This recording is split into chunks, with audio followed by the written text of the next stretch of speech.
The Ukrainian Defence Ministry said that it continues negotiations on the participation of instructors from partner countries, including France, in the training of Ukrainian servicemen in Ukraine itself.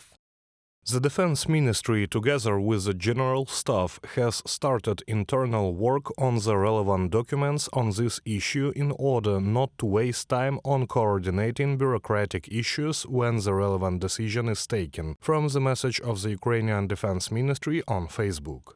As already mentioned several times, training on Ukrainian soil is one of the projects discussed since the conference on support for Ukraine convened by the President of the Republic on February 26. Like all the projects discussed at that time, this track continues to be subject of work with the Ukrainians, in particular to understand their exact needs, from a comment by the French Ministry of Defense to the AFP news agency.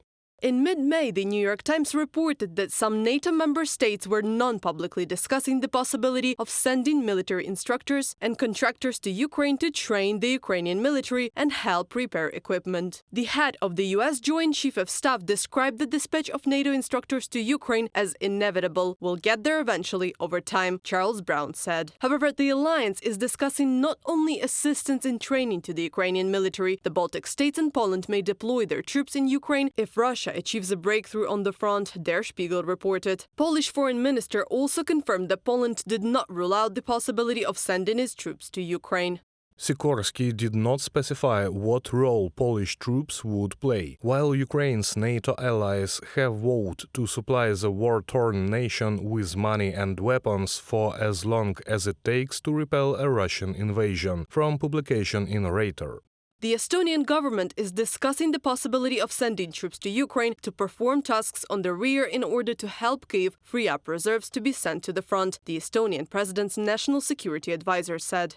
Discussions are ongoing. We should be looking at all the possibilities. We shouldn't have our minds restricted as to what we can do. Madis Roll, the advisor to the president of Estonia for national security, in an interview for the Breaking Defense. The issue of sending troops to Ukraine can be resolved in the bilateral form, experts have said. The North Atlantic Alliance as an institution is not planning to deploy its contingent in Ukraine, the NATO Secretary General said. According to him, the allies are now working on coordinating the training of Ukrainian servicemen and, most importantly, on supplying Kyiv with weapons. At the NATO summit in Washington in July, they plan to make a decision on the creation of a permanent structure for organizing and financing such supplies, Stoltenberg said.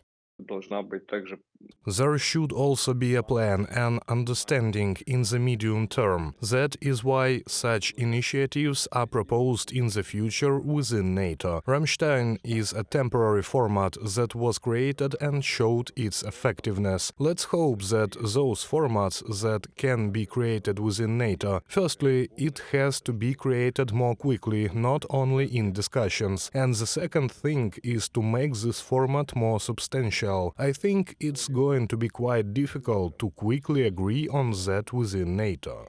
According to Bild, NATO is also discussing the possibility of protecting the skies over Ukraine's western regions with the help of the military bloc's anti-aircraft systems. Such support from the allies would help Kyiv to compensate for its air defense deficit and would not mean dragging NATO into a war, Ukrainian President Volodymyr Zelensky said in an interview with Reuters. Reported by Anastasia Tarnavska, Victoria Smirnova, UATV News.